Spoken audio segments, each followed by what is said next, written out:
From Washington, D.C., the Department of Justice's Office of Juvenile Justice and Delinquency Prevention, the American Bar Association Commission on Youth at Risk, and the Department of Health and Human Services Family and Youth Services Bureau present Addressing the Needs of Juvenile Status Offenders and Their Families.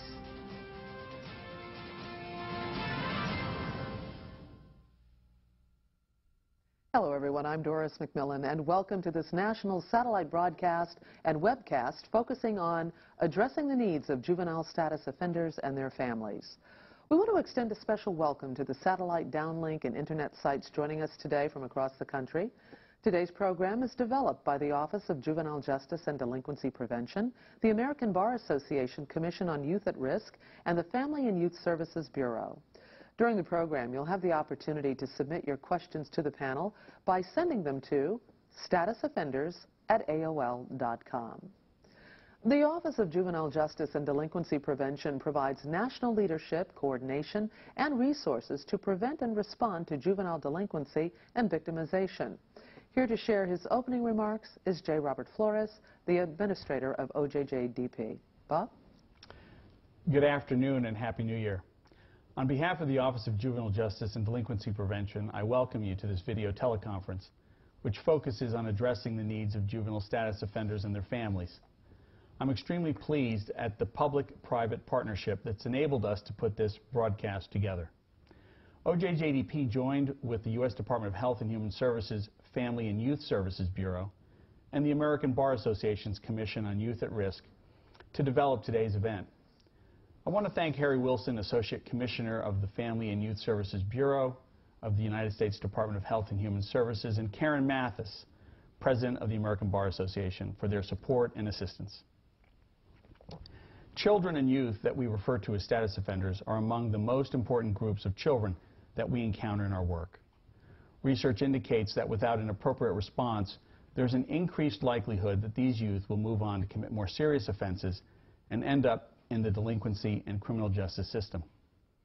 In addition, status offenders, in particular runaway and truant youth, are vulnerable and at increased risk of being hurt or victimized. When parents and those responsible for their care are not sufficiently engaged and playing the appropriate role, supervising their conduct and helping them make good decisions, their lives can spin out of control quickly. Whether they are skipping class, purchasing alcohol, or having problems at home, there is a need to intervene as quickly as possible, and typically a need for the parents or adults who care for them to make needed changes in behavior. As administrator of OJJDP, I also want to emphasize how important it is that status offenders and their families receive appropriate community-based interventions. For example, faith-based and community organizations are a good resource since their staff, members, and volunteers often live and work in the same community and have faced many of the same challenges. They're often able to come alongside and support families as they make needed changes.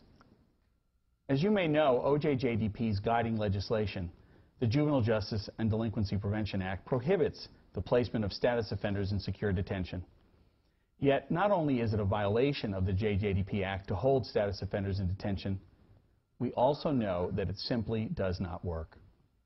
Detaining status offenders puts them at increased risk of becoming more deeply entrenched in the juvenile justice system. It also exposes these status offenders to greater risks and negative influences. During this broadcast, you will hear about how some states have been successful in changing practices and policies to remove status offenders from detention facilities and provide more appropriate and effective responses. You'll hear about a number of evidence-based promising programs, both at the community and school level, that are making a difference in the lives of status offenders and their families. Truancy intervention programs, family support initiatives, home visits, case management, and youth court programs are just a few examples of efforts that communities are using to meet the needs of status offenders and their families.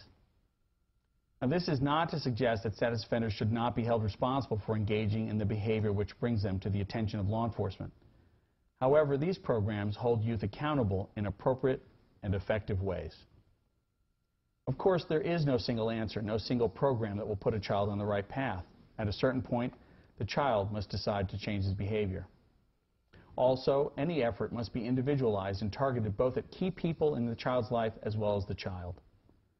Extending a helping hand to a child can make all the difference. As President Bush has said, it's a mosaic of programs, all stimulated because people have decided to do something about the problem. And it's really the uniqueness of the country. You are part of that mosaic. Working together, we can make a positive and critical difference in the lives of many of this nation's children, youth, and families. I'm very pleased that you've joined us today. Thank you, and enjoy the broadcast. And thank you, Bob. Through the American Bar Association President's Youth at Risk initiative, the ABA is focusing its resources on at-risk teens and a number of the legal and policy issues that affect them. Here to welcome you to today's broadcast is Karen Mathis, President of the American Bar Association. Karen? Thank you, Doris. Juvenile status offenders live in the twilight world of our juvenile system. They're not a perfect fit for our child welfare system, which protects children from abuse, abandonment, and neglect, or for our juvenile justice system, which addresses youngsters charged with criminal behavior. Many states and localities struggle to respond appropriately and effectively. The ABA has made it a priority to address the increasingly diverse and complex problems faced by our nation's youth. The ABA's Commission on Youth at Risk is looking closely at issues like status offenders, foster children as they age out of the social service system, and the growing number of girls entering the juvenile justice system. As this commission took shape, the urgent need for new strategies to help status offenders and their families became especially clear.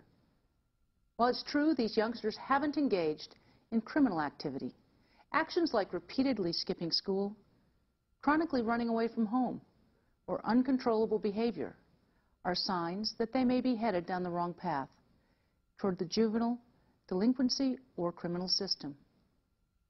Recognizing such behavior early is often our last and best chance to reach these at-risk youngsters.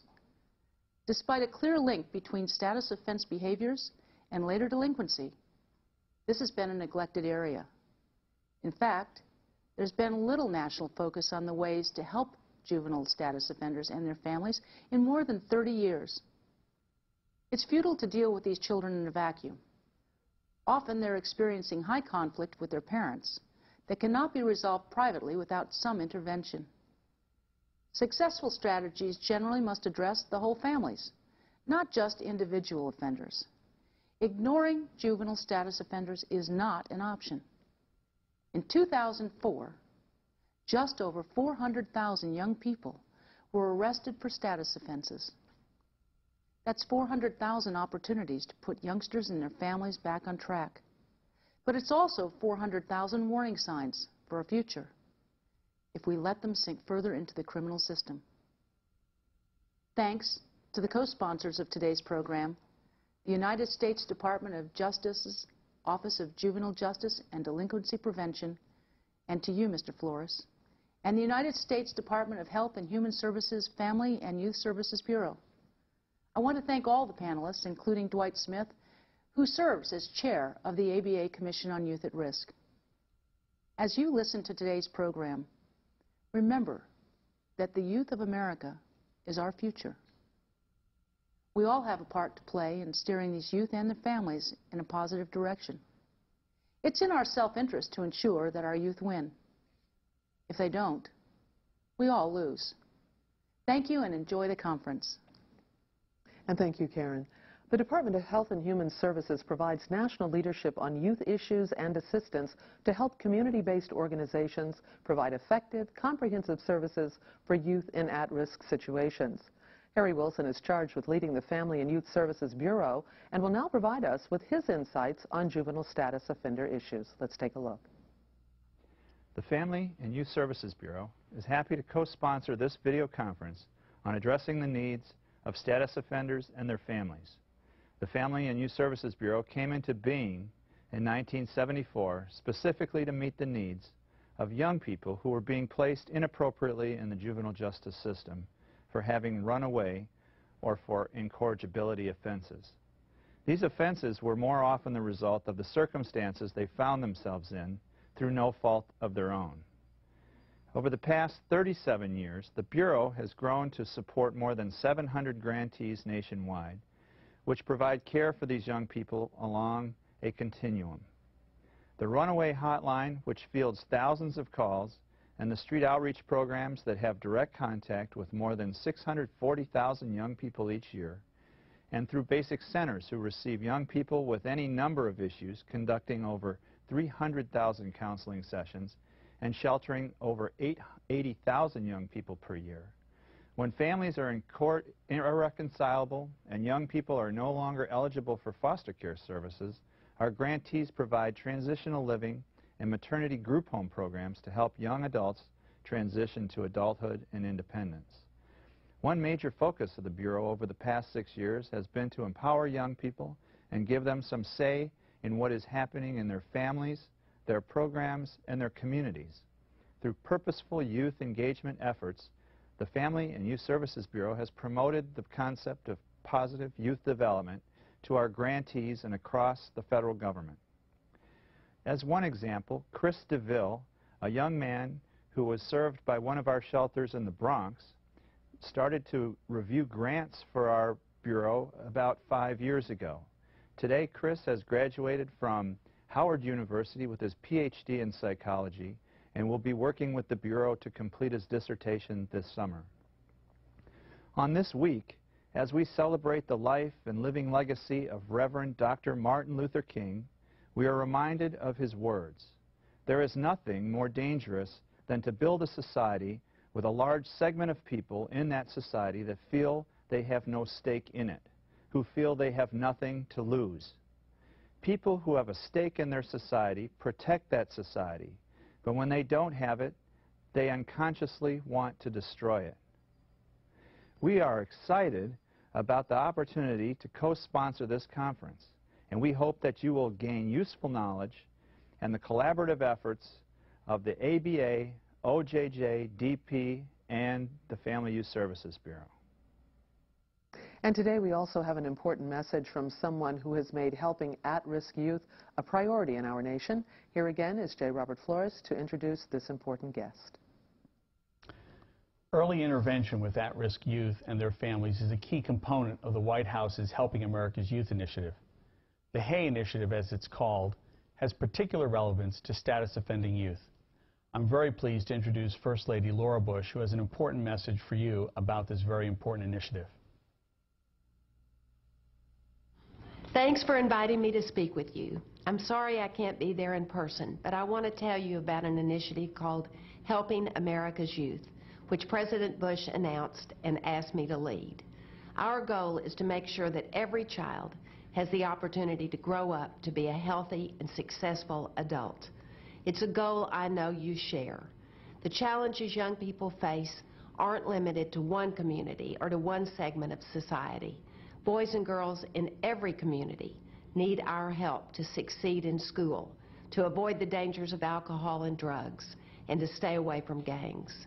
Adults have a profound influence on children, and young people want us in their lives. Caring adults offer guidance, support, and stability for boys and girls as they grow up. And adults serve as role models, people children can look up to and say, I want to be just like him or just like her. Parents, teachers, coaches, clergy, and mentors can contribute to a young person's success. All it takes is the commitment to spend time with a child. Talk with children about the challenges they face. Teach them how important it is to respect themselves and respect others. Go to a ball game or read together. Show them that adults do care, and we want children to reach their highest potential. In communities throughout America, adults like you are guiding boys and girls toward a more hopeful future. These children will be grateful to you throughout their lives, and your example will inspire other Americans to help children in their communities. Thank you for all you do to help America's youth. And we'd like to thank Mrs. Bush. The purpose of our video conference is to provide a comprehensive discussion concentrating on programs, strategies, and resources that can be used to address juvenile status offenses in our nation's communities. The American Bar Association Commission on Youth at Risk is a presenting agency of today's broadcast. Joining us now is Dwight Smith, Chair of the Commission. Welcome, Dwight. Thank you. Dwight, what is the purpose of the Commission? We all recognize that our nation's children are our most precious natural resource, and they are our future. Unfortunately, many serious issues face teens today that greatly elevate their risk of entering the juvenile justice system. We want to determine how the ABA and its thousands of volunteer members can help. We believe that once we have a clearer sense of the issues that elevate risk, then we can begin to enhance laws, work on judicial intervention strategies, and highlight policies and programs that are intended to discourage delinquency and criminal behavior. What activities is the Commission involved with? Well, time doesn't permit a discussion of all, but some of the highlights are these. We have a national public service project, a national roundtable series on youth at risk. These community programs, which we facilitate, are partnerships among youth advocates, youth-serving organizations, and the legal profession. So far, we've held 9 such meetings around the country, bringing together a diverse group of over 150 leaders from the juvenile justice system, the education community, social services, and similar organizations. Several more of these roundtables are pending throughout the country. Second, the Girl Scouts is a joint curriculum. The project integrates law-related education, violence prevention, and teen dating violence awareness. The programs are facilitated by volunteer lawyers. We've completed 2 successful pilots in Chicago, and with our friends from the Girl Scouts, we're jointly planning a national pilot program this year across 10 major U.S. cities. In the area of policy, the ABA acts through its House of Delegates. We've already adopted Commission-suggested policy encouraging federal, state, and local governments and bar associations to address critical issues pertaining to services, support, and interventions among status offenders, youth in foster care, and ungovernable young people. Our policy development efforts are ongoing. And then finally, Dwight, why is the Commission sponsoring this event? Well, fortunately, the Justice Department and the ABA already have a great collaborative relationship. We want to continue to lead the way for the frontline professionals who are helping develop the next generation. We're sponsoring this event because we're always looking for ways in which the ABA and its members can lend their expertise and influence to existing prevention and educational efforts, and at the same time be at the forefront of finding new and better ways to address the critical needs of young people and their families. By supporting this important national forum, we want to highlight best practices, legislative reforms, and interventional programs. We want to make a difference and help find and promote solutions for young people before they encounter the justice system, because we know entry into the juvenile justice system can adversely impact their lives forever. Dwight, thanks so much for joining us, and we'll see you a little later in the program. Thank you. In 2004, 18% of all juvenile arrests involved status offenses. Research has clearly linked status offending with later juvenile delinquency. Let's take a closer look now at some of the causes and effects of juvenile status offending. Juvenile status offenses are non-criminal offenses committed by children or youth that, if committed by an adult, would not be a crime. Examples of juvenile status offenses include running away, being ungovernable or out of a parent's control, truancy, violating curfew laws, possession of alcohol or tobacco, and non-criminal traffic offenses. In 2004, police made over 400,000 arrests for status offenses, accounting for about 18% of all juvenile arrests that year. Petition number 283. In 1996, juvenile courts formally handled approximately 160,000 status offense cases. This is an increase of 101% in formally handled status offense cases since 1980.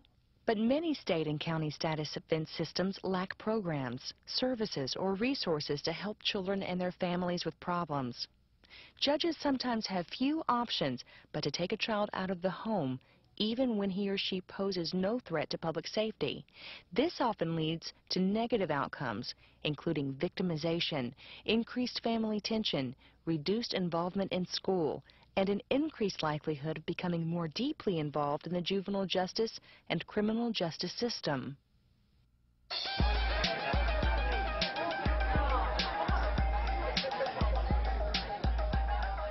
Truancy accounts for the majority of status offense cases that come to the attention of juvenile courts and continues to be a major problem that negatively influences the future of our youth.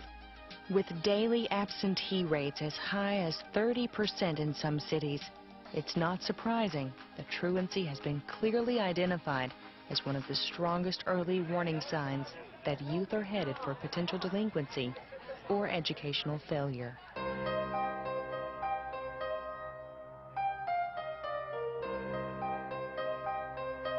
A national study estimated that in 1 year, about 1.7 million youth ages 7 to 17 ran away without parental permission or were thrown out of their homes for at least one night. In most jurisdictions, running away is considered a status offense. The dangers youth face on the streets are numerous, including further victimization and maltreatment, substance abuse, involvement in the justice system, mental health problems, and poor physical health.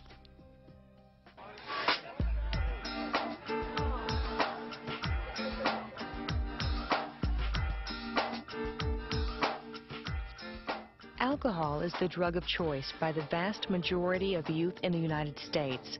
The pervasiveness of alcohol puts every state, community, and family at risk. In 1998, more than 7,700 drivers under the age of 21 were involved in fatal crashes while impaired by alcohol. States and communities should be alert to opportunities to combine underage drinking strategies that complement and amplify each other. While there are several different types of status offenses, it is clear that many youth experience more than one, and many non-offenders may get caught up in the status offense system. For example, youth who run away are often also truant from school. Truant youth may have problems with alcohol, and many of these youth are experiencing problems at home and in their families.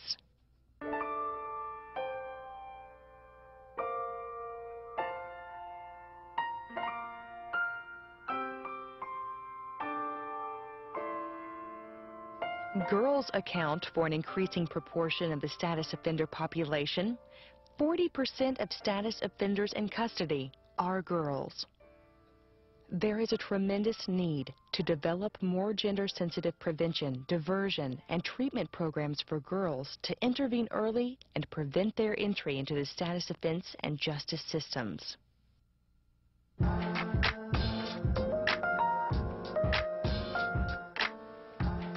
Many jurisdictions and states have begun to provide diversion and early intervention social services to youth and their families at risk of entering status offense systems. During today's video conference, we will discuss the obstacles that families and youth face and highlight innovative legislative policy and programmatic initiatives that are responding to the needs of families and youth in crisis.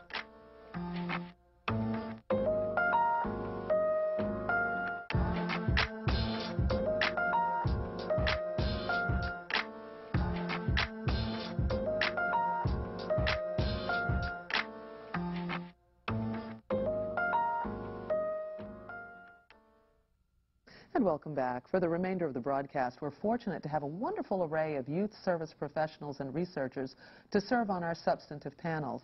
I'd like you to meet our first panel. Joining us is Dr. Patrick Fagan. He is with the Heritage Foundation and will provide insights on runaway youth and their families, both in terms of why youth run away and how best to address their needs.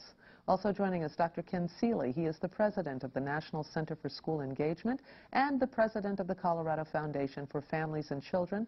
He'll be talking about the needs and causes of truant youth and families, bullying prevention and intervention, as well as promising programs, strategies, and policies. Joining the panel, Dr. Diane Stone. She is a consultant for the Cook County Juvenile Court, and she's going to talk about the mental health needs of status offenders and how working with families of status offenders is essential to meeting their needs. And last but not least, Margaret Zahn. She is the Principal Investigator and Project Director of the OJJDP Girls Study Group and will address what's known about girls in status offending and important considerations for prevention and intervention programming for girls.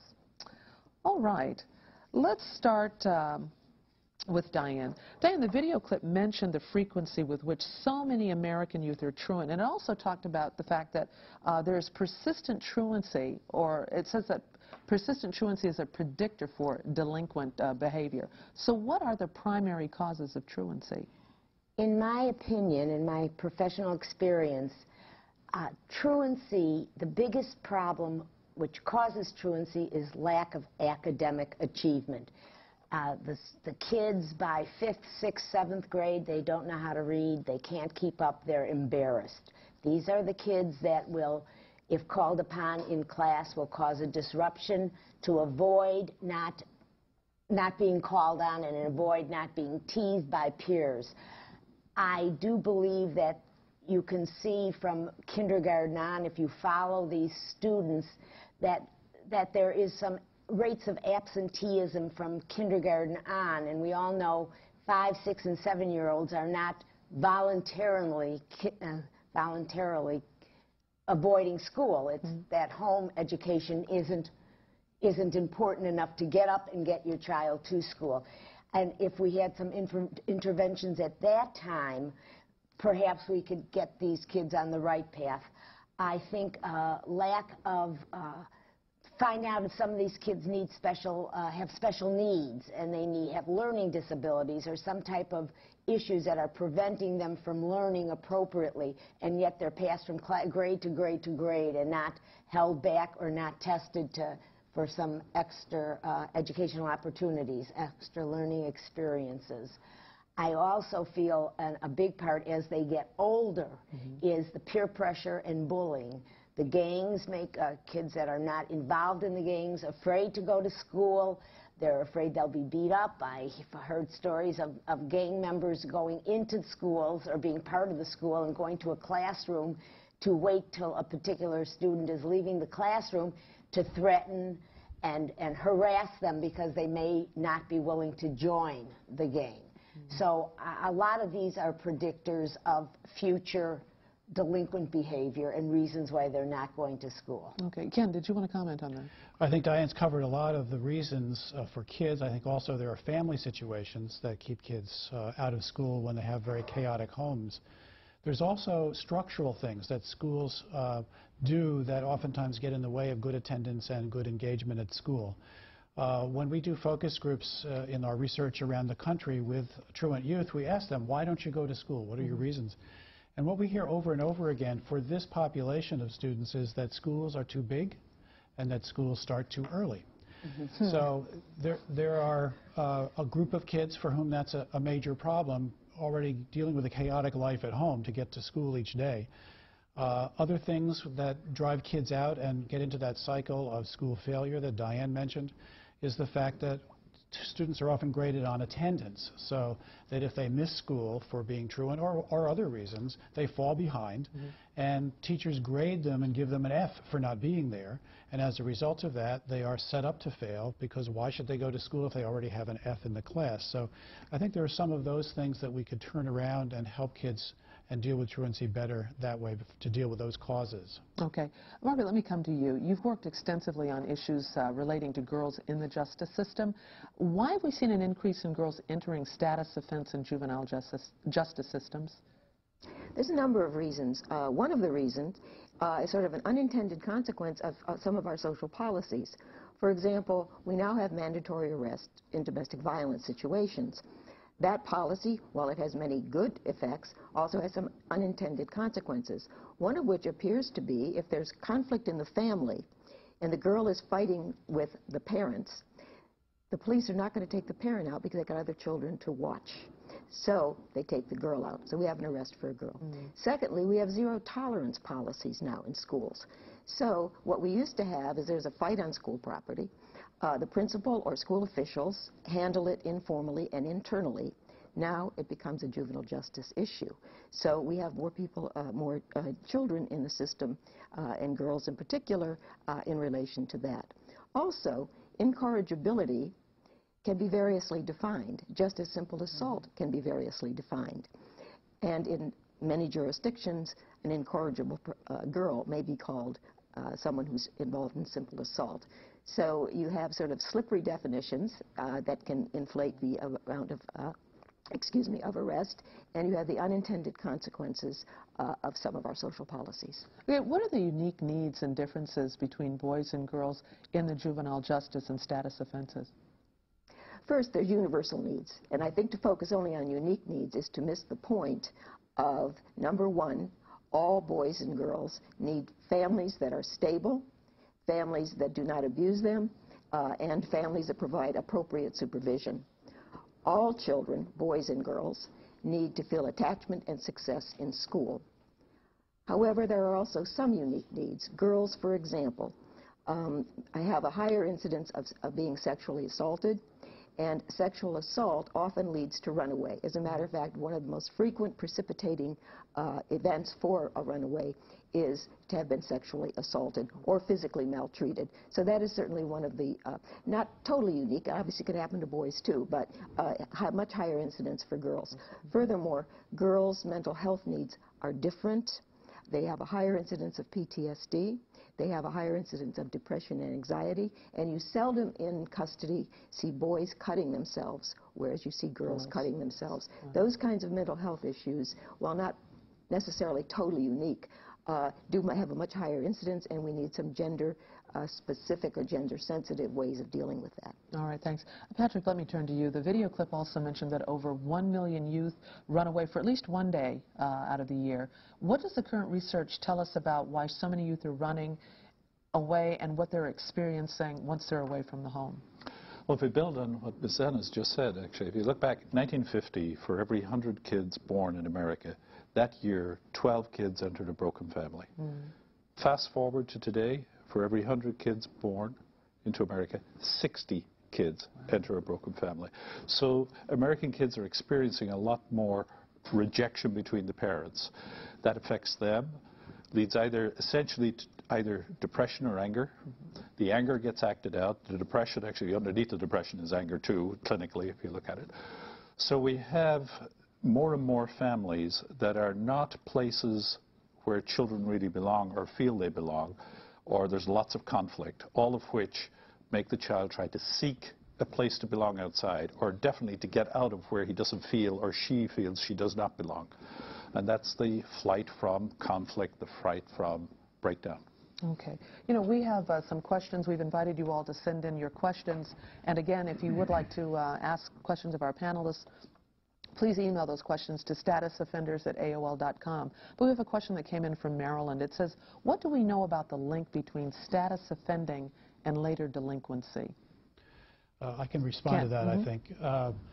We have some really good research, and it's fairly recent, but it's based on a large population of 1,500 students that were followed for 20 years. And I think based on the veracity of this research, we can finally say that we have this kind of connection that we've always known and always observed. But we also have what's called a linear relationship, which means the greater the truancy, the greater the likelihood of these bad outcomes. And the bad outcomes specifically that were studied is that the onset of a serious assault crime for just a class skipper who misses a few classes, not chronically truant, they have 4 times the likelihood of committing an assault, all the way up to as much as 12 times as likely for the chronic truant of committing an assault. When we look at property crimes, we see similar things where the class skipper is maybe 4 times as likely to be committing property crimes, and for chronic truants, it's 22 times as likely to commit property crimes. When those kids are not in school, they're getting into trouble. They're committing these property crimes. And then we also looked at the onset of marijuana use. Again, 4 times as likely for the class skipper for marijuana use, and 16 times as likely to use marijuana. And all of these stats apply to kids from 12 to 15. These are not high school kids. These are mostly middle school kids. Okay. Margaret, let me come back to you. How should policymakers and advocates incorporate this knowledge regarding the causes of status offense behaviors into the policies, practices, and laws? First, we need to take a look at community services and build stronger services for intervention into families in conflict. because families in conflict and families that abuse and neglect need to be dealt with in ways that are more constructive for children. Also, mental health services need to be expanded and available for children in greater amounts than they are now. We also need to have some gender-sensitive programming. We've done well, and OJJDP, I think, is to be commended for trying to support through formula grants more gender-specific programs. However, we need more funded mandates for the evaluation of those programs so that many of those new programs can be properly evaluated. And also, I understand there are some attorneys that are with us today. They need to listen to the children better, and they need to be leaders in their communities to put these services together in order to have more effective programming for children. Okay. Diane? I think some of the funds that are going to intervention are geared to children way too late. I think the teachers have to be trained to red flag a child in kindergarten or in Head Start even who are not attending school regularly. That's a red flag to do an intervention in the family. Mm-hmm. And as the child gets older, they'll see the child coming to school tired, sleeping during classes, mm-hmm. bedraggled, hungry. These are red flags that start very, very early, and they need to be addressed as early as possible. These are families that need the intervention when the kids are 4, 3. All right. Patrick? Well, looking at the big picture, I think the big resource that's there outside of the system, the juvenile justice system, but that they connect with, actually are the religious traditions and communities. People tend to trust their own faith and their own congregations, and that's where you get volunteers. It's also actually the research that's growing in this area is very optimistic. It's where people actually learn how to belong again. Right. So that's a big resource. Building on what Margaret said, actually, for the leadership to connect with these local resources, like the lawyers and the judges and those, to make these connections and foster them, is to draw on the potential for strength in the community itself. I would also add we need laws and policies that engage parents at school in meaningful ways. So it's not just a matter of student engagement. That's absolutely essential as well. Students need to feel attached. And so we need to do things with schools that put the incentives in the right direction, like having financing of public schools that are based on average daily attendance instead of 1- or 2-day counts. So I think that would give us the kinds of resources and the schools the right incentives to get these kids into school. All right. Well, the Juvenile Justice and Delinquency Prevention Act is designed to assist states and local governments prevent juvenile delinquency and improve the juvenile justice system. The Act, through its reauthorizations and amendments, also clearly defines the federal position regarding the treatment and placement of juvenile status offenders. Let's take a look at a short video that examines the JJDP Act and the importance of identifying alternatives to detention for juvenile status offenders. Since its passage in 1974, the Juvenile Justice and Delinquency Prevention Act has changed the way states and communities deal with troubled youth. The original goals of the Act and of the department it created, the Office of Juvenile Justice and Delinquency Prevention, were simple: to help state and local governments prevent and control juvenile delinquency and to improve the juvenile justice system. In 1980, Congress again amended the JJDP Act as it relates to status offenders. These amendments stated that status offenders and non-offenders must be removed from secure juvenile detention and correctional facilities. All juveniles, including accused and adjudicated delinquents, status offenders, and non-offenders, cannot be detained in adult jails and adult lockups. And status offenders may be detained or confined in secure juvenile facilities if they violate a valid court order. The JJDP Act was most recently reauthorized in 2002. The 2002 reauthorization prohibits states from securely detaining any non-offenders and reaffirms the deinstitutionalization of status offenders mandate. The 2002 JJDP Act reads, "Juveniles who are charged with or have committed an offense that would not be criminal if committed by an adult shall not be placed in secure detention facilities or secure correctional facilities. In addition, Juveniles who are not charged with any offense and who are aliens or alleged to be dependent, neglected, or abused shall not be placed in secure detention facilities or secure correctional facilities. Despite these achievements, much work remains to be done. States and communities must continue to identify effective alternatives to detention for status offenders.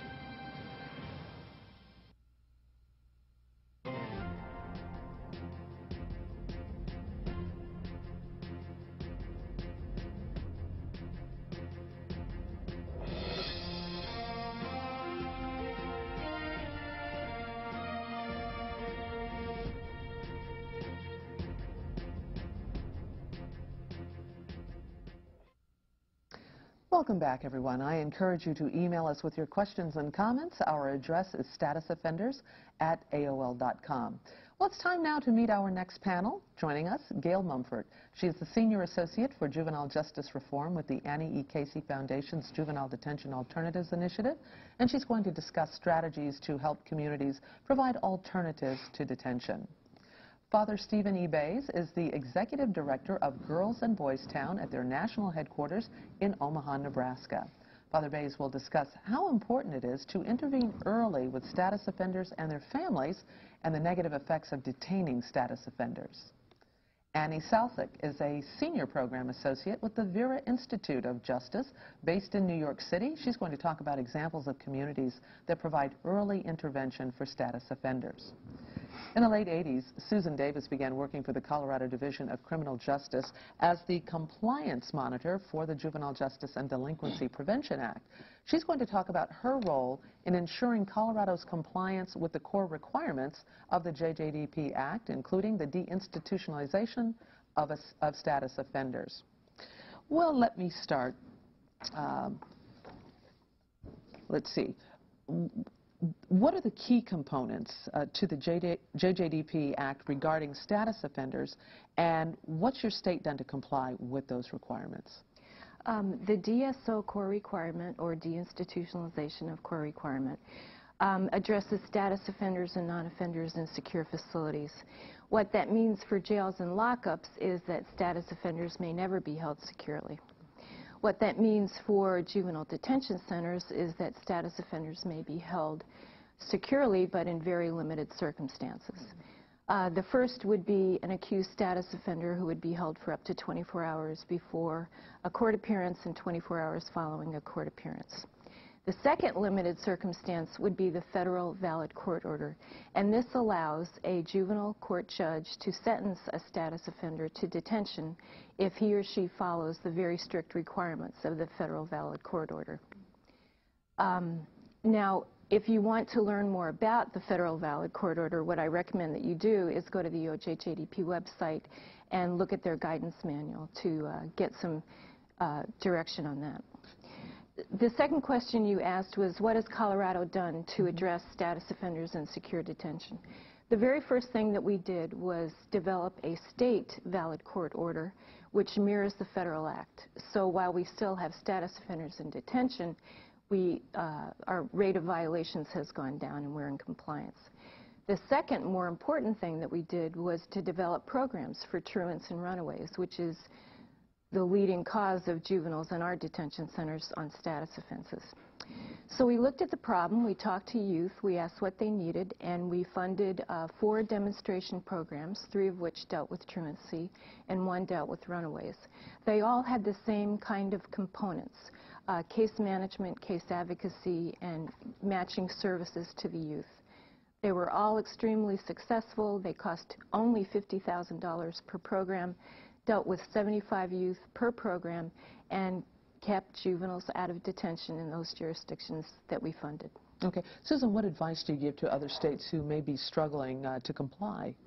Well, probably the easiest thing to do would be to develop a similar court order in your state as per the federal valid court order. I think that's the easiest thing to do. The second thing I think states should do would be to really take a look at the data, take a look at what communities are having problems with status offenders, and then bring together community leaders to talk about what solutions would be helpful. All right, Gail, let me turn to you. One of the core requirements of the JJDP Act is the deinstitutionalization of status offenders. What are some alternatives to detention for status offenders? And then what tips can you provide for jurisdictions that are interested in implementing them? Doris, to address your question, I want to speak to the Casey Foundation and the Juvenile Detention Alternative first, and then we'll segue into the alternatives. In 1992, the Casey Foundation had this demonstration. I wanted to demonstrate that jurisdictions could effectively and efficiently design systems that would help detentions accomplish their intended goals, their intended purposes, that being to ensure that kids appeared in court at the time they were supposed to appear, as well as there were no further law violations while the kids were waiting for their case to be, while the case was being processed. Currently, JDAI, the Juvenile Detention Alternatives, is in 100 jurisdictions across the country and growing. Time would not allow me to share the specifics of the activities and alternatives in every one of the jurisdictions, but I will say this: for the jurisdictions, and a very, very large percentage of those involved show marked improvement and reductions in the failure to appear rate, length of stay in detention, and many, many other ways. Those jurisdictions, particularly that adhere to the principles of JDAI and operate in the 8 interdependent and interrelated core strategies. Our best sites close the gate on status offenders. Clearly, by policy and in practice that supports the practice. Cook County is an excellent example of that, where they've decided that we will not have status offenders in detention. To accomplish such, it involves more than just Cook County and JDAI personnel. It involves the community, the judges, the judiciary, the law enforcement, families, everybody. Because when JDAI is actively involved, our goal is system reform, not just the creation of an alternative. So we don't want to throw an alternative at a problem or a situation. We want to use this collaborative to determine and look at the data. What information do we have about the kids who are appearing in this court system? What do we have about these juveniles? And we want to use that data. We also want to look at policies. We want to look at practices, and sometimes the roughest part, adult behavior. Because in many ways, it's our behavior that contributes to the fact. Absolutely. And so the data drives those decisions, and the data helps us determine the target, proper population. However, data in itself is not enough. You have to look at objective screening processes. So we want to make sure that the alternatives designed are based on the risk that the kids present.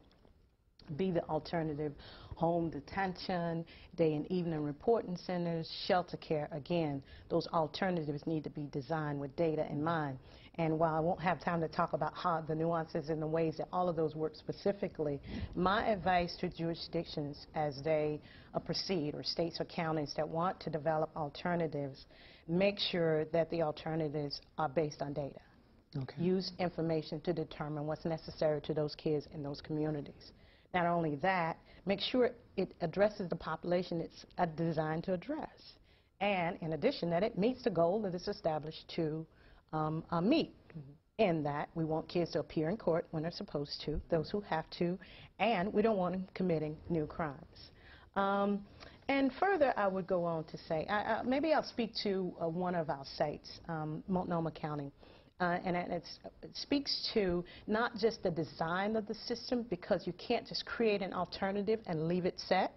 You have to monitor it, track it to see, again, that it's measuring and doing what it's designed to do. Multnomah County, when they first began in this initiative, they developed an evening reporting center to address kids who violate probation. Well, after they took a look at the system, they found that the staff never used it. So they were not using it, so they ended the contract. Well, but the service was necessary, so they went in. What is the problem here? Why aren't the staff using it? Why isn't it working? Not until they developed a sanction grid that program become more feasible. So not only you have to design the alternatives, make sure the alternatives are working to meet the needs that they are designed and serving the kids they are designed to meet, and these kids are showing up at court and they're not committing further crimes. Right. In the end, I'll say that it takes everybody. I mean, this can't be done with Casey Foundation and the local jurisdiction. It takes the community, families, kids, everyone needs to be involved. The right people in the right places, making the right decisions for the right kids, using objective criteria to make sure they have the right alternatives, and hopefully, and in most cases, we get the right things happening for kids. Okay. Well, let me turn to Annie. You've been heavily involved in providing technical assistance and research to New York State jurisdictions committed to reforming their status offender systems. Tell us a little bit about the project, and then specifically, how have New York jurisdictions begun to design and implement detention alternatives for this particular population? And then I have another question, but take care of that first. Okay, well, for a little background, VERA's Center on Youth Justice has been working on the issue of status offenders for more than 6 years now through a combination of technical assistance and research. Much of that work has focused in New York State, and so to answer the question, I'm going to very briefly provide some context for the New York State status offender system, and then focus on one central program and policy trend that's percolating to respond to the over-utilization of detention for the status offender population. In New York State, status offenders are known as persons in need of supervision, or PINs. And it's important to state up front, as a follow-up to Susan's comment about the valid court orders, that New York has actually chosen not to use the valid court order exception. And what that means is that under no circumstances statutorily can PINs youth be placed in a secure detention facility, and may in fact only be sent to a non-secure detention facility. The status offender system in New York State was really catapulted to the forefront of policy analysis and reform back in 2000, when the state legislatively increased the age jurisdiction from 16 to 18. With projections of up to a 105% increase in the status offender population under this age change legislation, and with county and state costs of potentially $29 million, VERA began to provide technical assistance to 23 New York counties that were committed to examining their status offender system, in many cases for the first time. And what many of these jurisdictions found was that, in fact, the system was not working, that response to PINs referrals were often significantly delayed, that a large number of referrals were going to court, and that for the most part the system was operating largely as a law enforcement rather than social service driven system, in that because of the referrals to court, kids were then ultimately ending up in detention and long-term out-of-home placement. So what did counties do? What really occurred was a paradigm shift in the way that these jurisdictions started working with PINs youth. In an effort to decrease confinement on the back end of the system, many of these jurisdictions chose to focus their reform efforts on the front end of the system, and essentially on diversion from court, by offering young people and families timely response to crises and appropriate community-based services, social services. Counties found that they could keep these young people and their families in the community, away from a court system that's really geared toward criminal behavior and out of detention. So to highlight two examples, I think, just to sort of pull out what this actually looks like on the ground. First, in 2003, Orange County, New York, truly revamped its PINs intake system. And what they chose to do is that historically the probation department had been the gatekeeper of the PIN system, as in many counties in New York. And Orange County instead placed a community-based nonprofit organization called Family Keys at the front door of the system to receive referrals, parent complaints. And since the time of their work, so essentially what this is 24-hour caseworker availability, immediate short-term crisis intervention, and additional referrals to community-based services. And since they started this program, the most recent data in 2006 shows that Family Keys responded to 511 parent referrals, and of those, only 7% ended up even at probation for a PINs intake. And the effect that that's had on detentions is really significant. So in fact, the county reports up to a 50% decrease in the use of detention for that population. Another brief example is New York City. We didn't work directly on New York City on this work, but it's a really powerful model to bring up. New York City, similar to Orange County, changed the front door of their system, and rather than put a community-based program, they decided to put the social service government agency, the Administration of Children's Services, as their referral source, sort of, again, the gatekeeper for the PINS intakes. These are master-level social workers who respond within 24 to 48 hours of referrals, and they work through a family-focused model, really deciding what links the family needs to other community-based programs. Again, to highlight sort of the power of data and looking at how these programs are working. Since the inception of that program, PINS intakes to probation have decreased by 80%, court referrals have decreased by 50%, and the use of out-of-home placement pending adjudication has decreased by up to 34%. Now, these are only two local reform examples, but they really highlight a trend that's happening throughout the state. And in fact, in April 2005, New York State codified these changes in legislative reforms. And what the legislative reforms essentially do are endorse both the program and policy trends that I've just described in two jurisdictions. So I guess we could successfully, or say for sure that those are some of the successes and the challenges. Those are some of the successes and challenges, correct. Okay, yes. great. Father Bays, let's come to you. You've worked with thousands of youth who have or are at risk of committing status offenses. And many are struggling at home and school and their communities. Their families may also have a bunch of problems that can't be easily resolved. So what effect can locking up or detaining a youth have on the youth and then have on the family? And what are some of the negative effects to the community? Mm-hmm. Well, Doris, first, locking up children can always have a negative effect on everybody. Kids don't get the help they need in detention, family issues go unresolved, and the court dockets just get full of kids. Mm-hmm. Detention is one of the most costly services with one of the lowest outcomes. I'd like to tell you a couple of stories of kids named Laura and Tony to highlight this. Laura is a child that we helped at Girls and Boys Town. She was a great athlete, played in 3 sports, good student, and she started to become depressed, started losing interest. The doctor put her first on 1 medication, then 3, then 6, and all of a sudden she was gaining weight, got out of sports, stopped going to school, and of course became a status offender and got put in detention. She attempted suicide in detention. Now, fortunately, it was unsuccessful. But she didn't receive the treatment she needed in detention.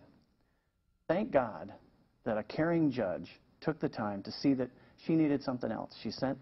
This judge sent her to Girls and Boys Town. And there, she got the help she needed. We realized that she needed some help with the conflict between her mother and herself. And that helped her to get off the medication. And she soon started attending school, academically successful, played sports again, went to church finally, and had some really good interactions with her mom on family outings, was able to return home, is in college now, and she's a successful adult in the community. Yeah, that's good news. Yeah. Yeah. Tony's story is even more interesting. It shows how we can help an offender on the front end so that they don't get worse right away. Girls and Boys Town operates a family-based crisis intervention program. And Tony, of course, was on probation, drinking, missing school. He violated probation, but instead of sending him to detention, the judge sent him into our program. We began to work in his home with his family. We discovered that he wasn't relating to his same-age peers. He was hanging out with the older kids and getting into trouble. Yeah. Well, we started realizing he needed to develop those relationships. So he liked wrestling, got him involved in wrestling. He found some same-age peers. It was a positive activity. His folks didn't like the school system. They'd had bad experiences themselves. So we taught his folks to interact positively with his teachers. We set up a consequence and reward system in his home. And Tony just came to life. He stayed out of detention, did well on the wrestling team, and his family even started praying at family meals. All right. So you can see we need a range of services for kids, and those 2 stories of Tony and Laura tell the story. Well, you know, we have a question that has come in, and if you would like to send in a question, statusoffenders@aol.com is the email address. The question is, aren't there times when a status offender should be held in a locked facility until they are, quote, under control again? Susan? Yeah, I'd like to answer that. I think that's why there is the 24-hour reporting exception, but only at juvenile detention centers, because that's where juveniles should be held, not in adult jails or lockups. So that does give the court 24 hours before an initial court appearance to make arrangements for that youth or to get them out of harm's way. It is on occasion appropriate to do so. Okay. And I also Gail? would like to add that the same kids don't necessarily have to be served in detention. We can create alternatives. One of our sites has a family stabilization unit to hold a kid if it's a domestic situation until the family is stabilized, until the risk to the family and to the kid is reduced. So this would be a prime time to explore alternatives as opposed to having a kid go into detention. Other base? I think at Girls and Boys Town we have shelters across the United States that would provide an alternative to this. Locking a kid up, even for a short period of time, sometimes puts them into contact with lots of kids that are doing way worse things than they have. Right. All right, Annie, why do you think it's important for jurisdictions to seek alternatives to detaining status offenders? Well, I think the most direct answer to that question is just that I think it's important because alternatives exist, because they're there, and we're talking about detention facilities. Whether or not they are staff secure or actually hardware secure, they're still detention, and they are out of their community. And so the fact that there are effective alternatives that have been proven to work, that alone, I think, is argument enough that jurisdictions should be exploring these alternatives. And one of the things that we do with jurisdictions when we provide technical assistance is we facilitate a conversation with all the constituencies involved in the system and ask them what they want the principles of their status offender system to be. And oftentimes they discuss that detention is something that doesn't truly answer the needs of these kids, and therefore they want to look at alternatives. Right. But the reason kids are getting sent to detention is because the judicial system is sending them there, correct? So how do you go about educating the judges to say, okay, this child would probably be better served if there was an alternative? How do you educate them to do that, to think that way? I think one of the best ways is to invite the judges to visit these alternative programs. We invite judges every day to come visit us at Girls and Boys Town and our sites across the United States. And once you see how a program works, you can trust that it's right for the kid. And sometimes judges don't always want to put kids in detention. Right. No. If they had alternatives, most of them you find will use the alternative. And I think that's the key. When judges are normally at the table when we're having these discussions, and many of them say, if I could do something else, I would. And I think the key here is to keep them out of the court. So then it's not even a judicial, it is a social service response rather than a straight court and law enforcement response. So the real responses are occurring outside, and then they don't feel the burden and the responsibility to find out what to do to fix the situation. But you have to set the system up to do that. That's a system reform issue, and places like Cook County have done an excellent job at doing that really system-wide. Okay. All right, a consistent theme that emerges from our discussions thus far has been the need to provide youth and families comprehensive and family-oriented services that provide youth-serving agencies and courts meaningful alternatives to juvenile detention for status offenders. A good and promising example of this approach is in Florida.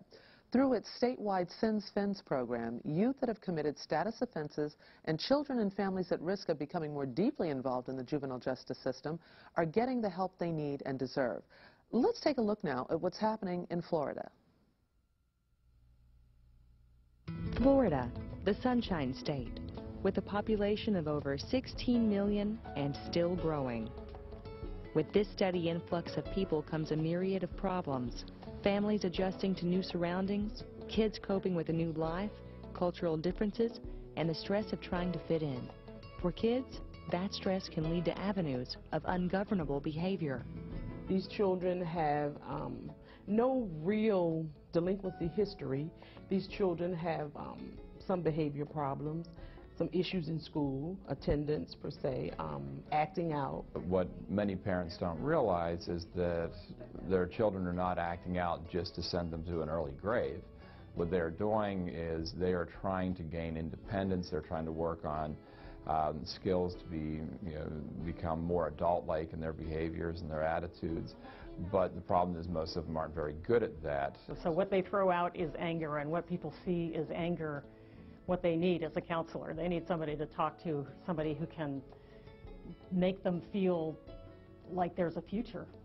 You know, and a lot of the kids that we deal with, that's what they don't have.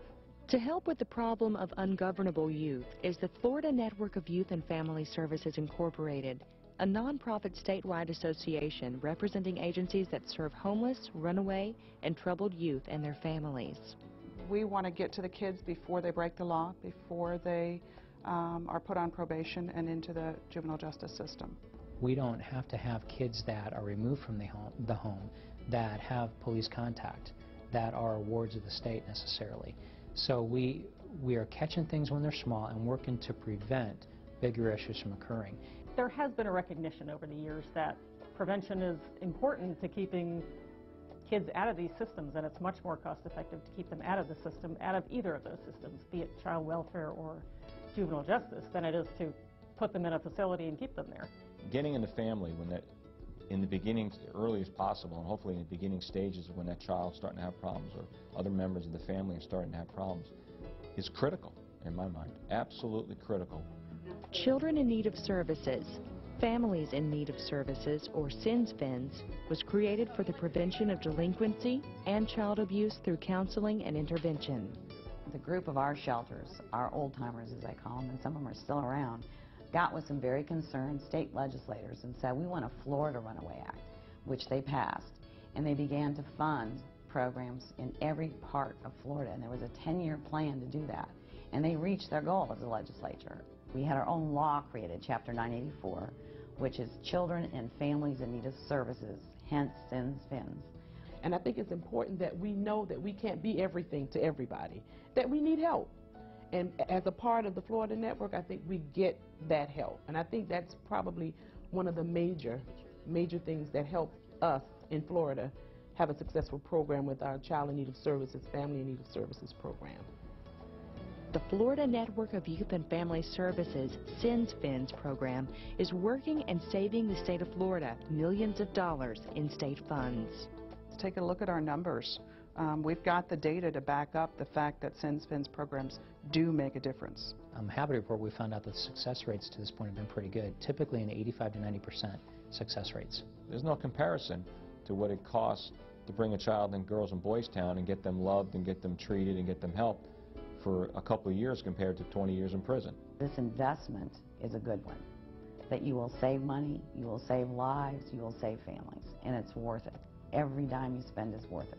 The CINSFINS systems serves over 22,000 at-risk children and their families each and every year. And the success rate for reuniting children with their families and keeping them out of the juvenile system averages 90%.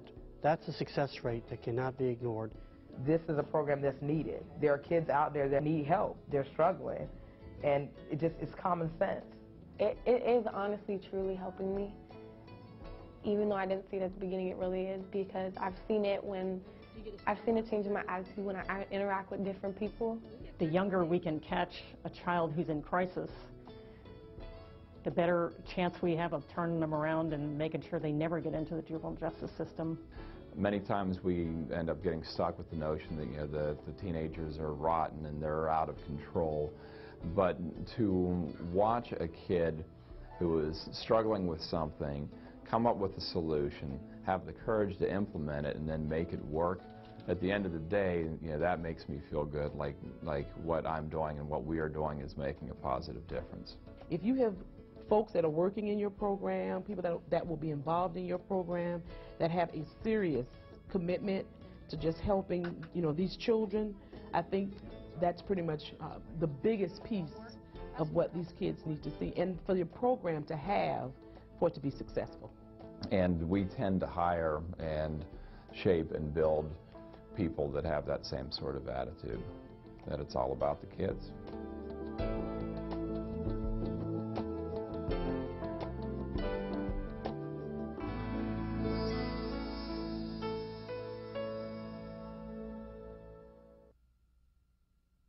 And welcome back. We have a new panel with us to discuss promising approaches that address status offenses, and so we're going to meet them now. Joining us is Johnetta Davis-Joyce. She is the director of the Center for Public Health Improvement and Innovation at the Pacific Institute for Research and Evaluation.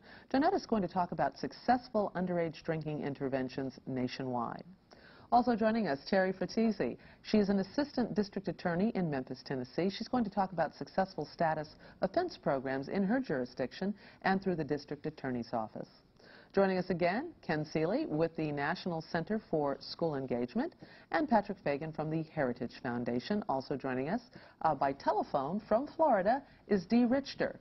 Dee was featured on the video, and she is the executive director of the Florida Network of Youth and Family Services. So let's open up our discussion now. Janetta, in our opening video, we noted that alcohol possession and underage drinking is a common and dangerous drug of choice for many of our young people, and it's often a forgotten status offense, but one of the most common in our society. So what are some of the promising approaches to combat underage drinking, and what barriers do these approaches face given the prevalence of the problem? I think we first must understand that underage drinking is a public health problem. Each year, 5,400 young people die as a result of alcohol incidents. We also know that today, 12 young people in this country will die as a result of alcohol incidents. We also know 7,000 youth in this country will try alcohol for the first time.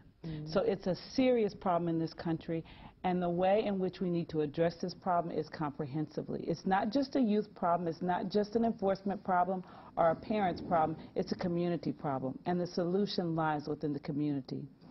OJJDP has been implementing a program since 1998 called Enforcing Underage Drinking Laws that have been implementing successful underage drinking strategies, dealing with social norms, looking at how to educate the community around policies and practices that prevent young people from easy access to alcohol, as well as looking at supporting law enforcement in their efforts to deal with alcohol. Janet, at what age are we seeing this drinking start? We're seeing underage drinking start at 8 years old. It's huge. Yeah. It's a huge problem. How is underage drinking linked to other status offenses? Well, underage drinking is one of the most common status offenders, along with truancy and abuse of curfew laws. We know that when teens start to drink, most of the issues are around being bored, around having too much money to spend, as well as having a lot of pressure and stress on them. As children develop from adolescence to young adulthood, they're dealing with a whole host of emotional, life-changing experiences. And that when most young people commit crimes or status offenders, they're under the influence of alcohol. And where are they getting the alcohol, and who's helping them? Interestingly enough, adults are. We must remember that adults bring alcohol into the community.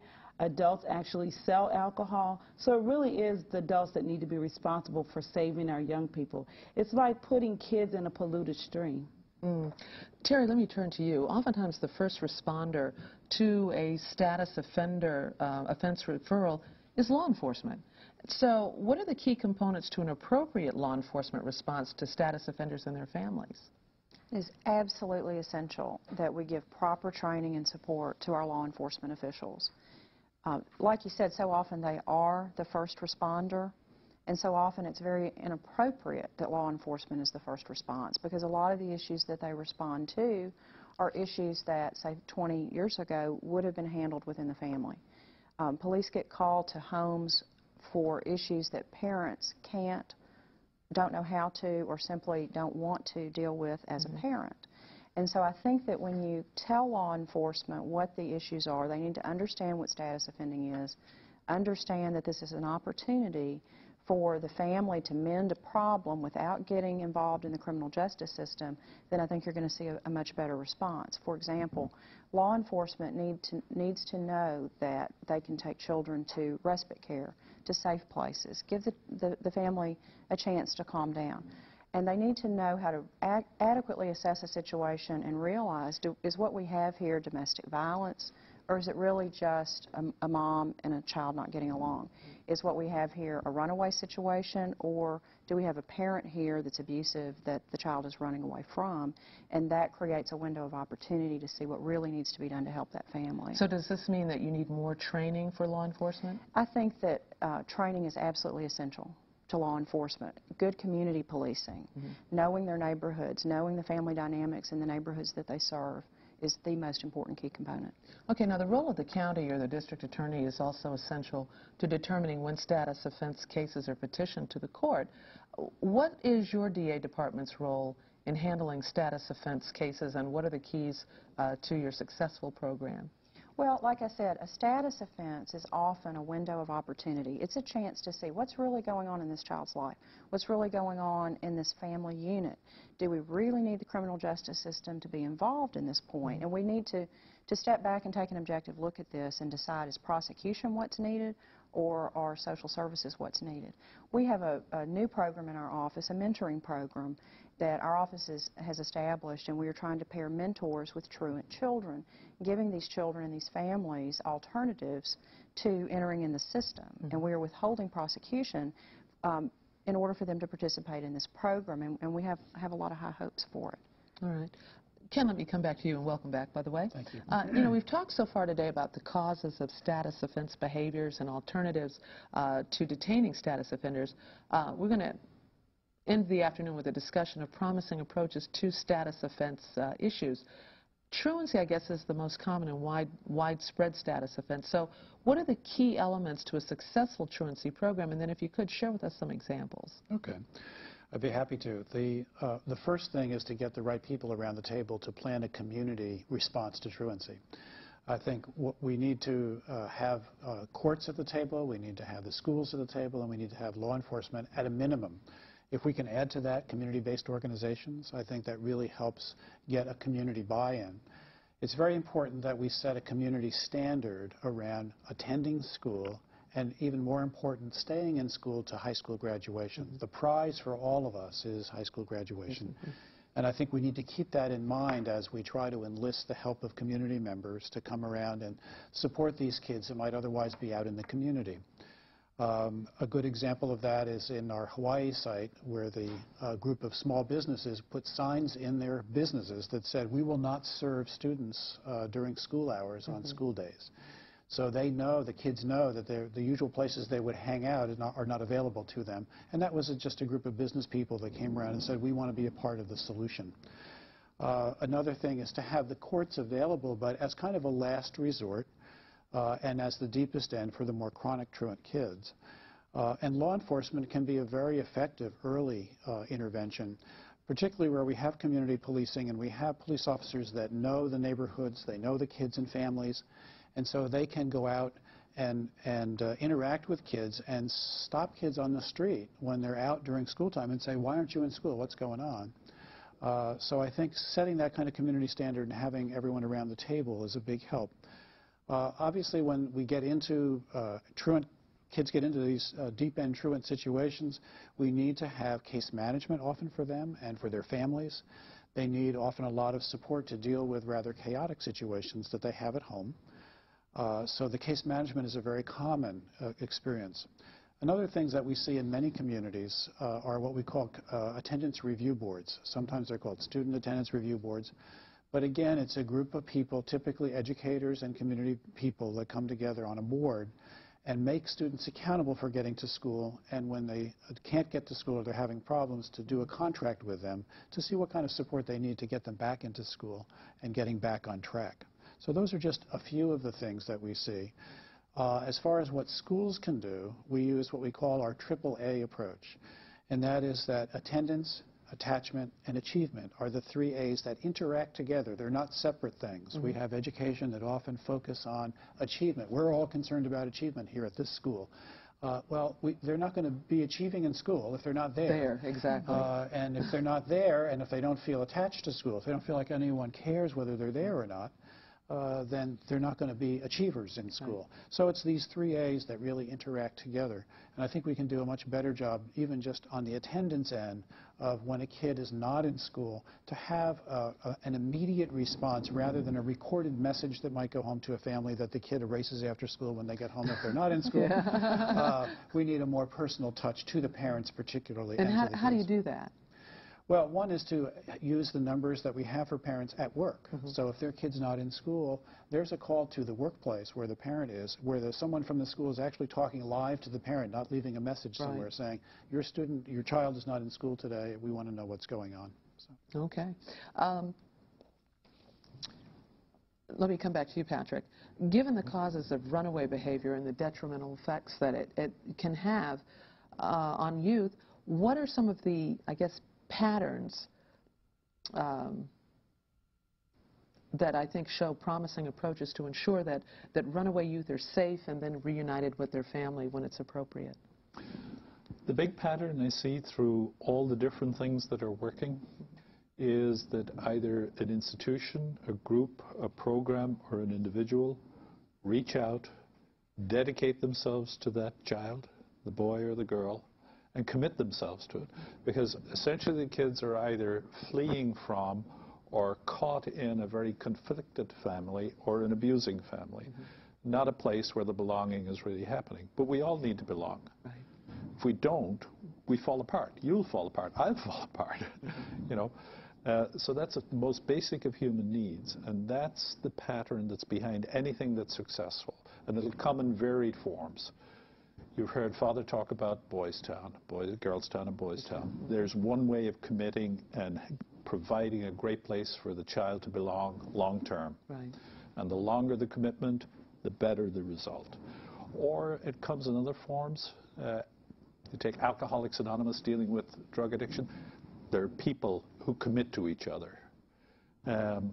What also feeds this, coming back to the big resource that I think more and more of us, I know Ken, we were talking about some of this, the spiritual and the religious dimension really helps people to take that extra effort, to get that support, the prayer, the worship, to do the committing, either for fathers and mothers to recommit themselves, which actually I think is the primary relationship the kids need most.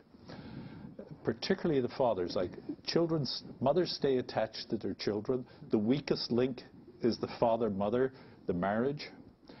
And the children actually who come, we take all the kids who are going into these, they're going to become parents. And we have to teach them. It's going to take a lot more support for them to learn how to be committed fathers and mothers who commit to themselves so that they're there for their children, the next generation. This is modeling. So that we begin to get this number going down. As I said, you know, it used to be 12 in 1950 for every 100 kids experienced their parents rejecting each other. It's now 60, and it's climbing. This is going up each year. So we have to learn how to reverse that, which is, I would say, we've become a culture of rejection. We need to learn how to become a culture of belonging again, belonging to particularly those who are closest to us. And we need the help of our friends, our neighborhood, our churches, and anyone else who steps forward. We need a lot of people to step forward. It needs to be the way it used to be, if we can say that. Yeah. But things have changed. All right, in this segment we've talked about status offense programs that are specific to certain status offenses, such as truancy or running away, and we've touched on status offense programs that are geared towards all status offenders. Many youth engage in multiple status offenses, and in many jurisdictions, one system or agency must respond. So I guess the key for you, Dee Richter, is what are the key components to a successful program, and how does your agency assess whether it's a successful year to year? First of all, I want to agree with my fellow panelists and the video, because I think both of those have spoken to what makes a successful program. Committed staff, a basic framework for delivering social services and early, a focus on youth and family development versus punishment, and remaining relevant, you know, in your programs by being on the cutting edge and knowing what the research is telling us about how families' lives are changing and children's lives are changing and school policies are changing. So I think that programmatically we've sort of answered that. From a statewide or systemic view, though, I think serving all status offenders in a statewide environment presents a lot of challenges, but there are also opportunities. First of all, there has to be a broad-based support among all the stakeholders that care about these children and work with them. And they all have to agree on how are we going to serve these youth and their families. So the mission and philosophy of serving these children and their families need to be in sync across all the disciplines and institutions, government policymakers and funders, local community leaders, law enforcement, the courts, the schools, and the private agencies who have a lot of experience in serving these youth and their families. And most importantly, we need to get input from the youth and the families themselves about how helpful we are and what their problems seem to be and how they think they can best be helped. For many years, the stakeholders in Florida have come to agreement that they want to divert these children from government care, and doing that in a way that's least restrictive, both in terms of the setting we place the child in. We try to keep as many of our kids in their home as possible. The services that we provide and the length of stay should be brief if we want the child to go back home. I think a lot of us know that who have raised teenagers that there's a real temptation to have them go away, and then when they want to come back, we're not so sure that our lives are going to be better. But there also has to be a commitment to family preservation. The best long-term support and relationship we can have is parents sticking with their children and loving them and knowing how to better support them in the problems they're having and how to recognize how they might be contributing to those things. The second challenge we have is to translate the mutually supported mission that the stakeholders have agreed upon into a law. And the law needs to clearly distinguish status offender children from youthful offenders and delinquents and treat them as such. And the law needs to distinguish the families from being abusive and neglectful. That's a child protection statute. So Florida's law is very separate for status offenders. It's not in the delinquency statute, and it's not in the child protection statute. The Florida law for status offenders does provide for a tiered and sort of sequential system where you can go from being voluntary, where parents simply call us up and say, I need help, or a child walks in the door. But that needs to go all the way to court-ordered and sometimes locked treatment for the children. But by far, of the 17,000 to 20,000 children we serve, I think in the last few years, probably 300 to 500 have actually wound up in court. So we do try to keep the kids out of court. The third challenge we have is to ensure accountability, not only for the good processes of listening to kids and having good staff, but also the impact and measurable outcomes, so we can say we are definitely making a difference. Fourth, I think, is to have a clearly delineated plan that implements the law in the way that it was intended. And there has to be clear goals, there have to be time frames, there has to be really good ongoing and clear communication among all the stakeholders. And last but not least, you really need to have a budget line item dedicated, I think, in a state budget to serve status offenders and their families. Otherwise, they can get very lost as a carve-out to other budget entities. And once you have a law that addresses status offenders, I think it's important that it has enough funding so the intent of the law can be carried out. Your second question about how do we evaluate ourselves? Well, the Florida Network examines its performance in a lot of different ways and at a lot of different levels. We get together about 8 times a year, the directors of all these agencies, and then the direct line staff get together about 3 or 4 times a year, and we actually talk about what are we doing? Is it still relevant? Are there ways for us to improve? What's the new issue coming down the pipe that we're seeing that we need to address and get better at and improve? What is the data telling us? Are we slipping in any way? So we also look at how do we do each year on the Department of Juvenile Justice annual quality assurance review. That's where they come to our agencies and they stay 3 or 4 days and they look at everything and talk to everybody. And our Department of Children and Families licenses our shelters, and so they come and look at us once a year. But those are largely process evaluations and process measures. And the outcome measures are also what you need to be accountable to the government entities and institutions that fund you and ultimately the taxpayers who fund you. So in Florida, they've established, I think, some very good measurable objectives for us, and they are 90% of the children will not commit an offense while we're serving them, that 80% of them will complete the services, and that's talking about voluntary people now who have said, I want to come get a service, and our job is to make sure they stay. And I know this is the experience of many of the panelists and people that work in this area, that parents are so angry sometimes when they come in, and the child is so angry, that they tend to blame each other. And so for them both to stay and commit to the services is real key. And 85% of the kids must be diverted from government care. They cannot be adjudicated delinquent within a 6-month period after services end. Other measures, they put in a contract for us, and they delineate who are we supposed to serve. The statute guides us that it's runaways and homeless, habitually truant, ungovernable children. But our contract actually says where should these children be living, what kind of neighborhoods are they in. You need to target those neighborhoods. And they also say that they must have the kinds and the numbers of risk factors that put them at high risk for entering government care, specifically juvenile justice. And lastly, the system we always look at, are we cost effective? Do we make economic sense? And you saw that Tax Watch, which is a watchdog in Florida, actually did a study on us, and so we are saving taxpayer money, and I think that's very important. So you have to make economic sense in terms of dollars, but you also have to make economic sense in terms of human potential saved. This is our future workforce. These are our future teachers. These are children that have a future if we'll help them get there. Okay, thank you so much, Dee. And we were just talking about that in the studio, saying that children are our future. One of the things that I do think, you know, in the whole criminal justice system, or this where it interfaces with family, that judges particularly, I think, where I'd like to see a ramping up, is protecting kids. Not leaving kids in abusive situations longer. This is not all kids, but those, I think judges are a little leery of denying parental rights, but when the abuse is severe, we need to take those kids out of those families as quickly as possible and get them into adoption or foster care, but it needs to be stable families that they go into, or that just exacerbates the problem. I'm sure there are lots of other things, but that's high on my list. Okay. I think another thing, and Dee talked a lot about specific outcomes for which the system is accountable in Florida. I think we also need to look at some of the cross-system trends.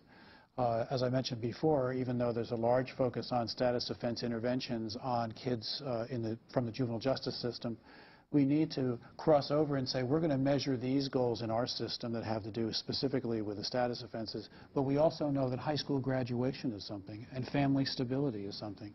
And so to take on some of these other systems' goals for these kids helps get system buy-in from these other agencies so that they say, yes, juvenile justice has a role to play with these kids, and so do we here at the public schools, and so do we in the community-based organizations and the churches that foster family engagement and family preservation. One of the things that Dee did not mention that I know that goes on in the state of Florida and many states is having young people involved in the solution. We have a lot of young people around this country that are taking leadership in dealing with this issue. They know their community extremely well, and they can tell you where alcohol can be purchased. They can tell you where kids are hanging out. They also can share with you what parents are providing alcohol in their homes. So it's important to have young people at the table with policymakers and decision makers to help develop solutions. Dee, I heard an amen there. There's a huge amen there, because I'll tell you, whatever I've learned in the 30 years I've been in this field, in the 30 years that the Florida Network has been around, and they stay 3 or 4 days and they look at everything and talk to everybody. And our Department of Children and Families licenses our shelters, and so they come and look at us once a year. But those are largely process evaluations and process measures. And the outcome measures are also what you need to be accountable to the government, entities, and institutions that fund you, and ultimately the taxpayers who fund you. So in Florida, they've established, I think, some very good measurable objectives for us, and they are 90% of the children will not commit an offense while we're serving them, that 80% of them will complete the services, and that's talking about voluntary people now who have said, I want to come get a service, and our job is to make sure they stay. And I know this is the experience of many of the panelists and people that work in this area, that parents are so angry sometimes when they come in, and the child is so angry, that they tend to blame each other. And so for them both to stay and commit to the services is real key. And 85% of the kids must be diverted from government care. They cannot be adjudicated delinquent within a 6-month period after services end. Other measures, they put in a contract for us, and they delineate who are we supposed to serve. The statute guides us that it's runaways and homeless, habitually truant, ungovernable children. But our contract actually says where should these children be living, what kind of neighborhoods are they in. You need to target those neighborhoods. And they also say that they must have the kinds and the numbers of risk factors that put them at high risk for entering government care, specifically juvenile justice. And lastly, the system we always look at, are we cost effective? Do we make economic sense?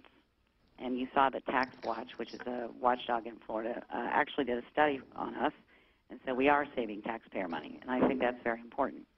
So you have to make economic sense in terms of dollars, but you also have to make economic sense in terms of human potential saved. This is our future workforce. These are our future teachers.